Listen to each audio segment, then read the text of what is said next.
Hey, this is Jason Moss of the Georgia Manufacturing Alliance. I've got some great news for you. We are developing a roundtable series where we're bringing industry leaders together to talk to each other. On our website, Manufacturing News Network, you'll be able to see a list of interviews that we've already done with top leaders in the manufacturing community, and they're sharing their best practices.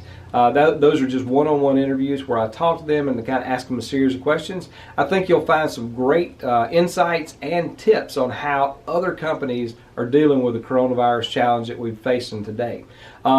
Now, again, we're announcing and rolling out the roundtables. We'll be doing one this Tuesday, March the 17th, and one on Thursday, March the 19th. Both of those are at 10 a.m. We'll encourage you to plug into these roundtables to see kind of how they work.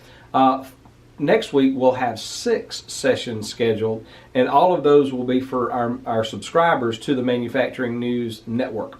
All the information on membership and subscription can be found online at Manufacturing News Network.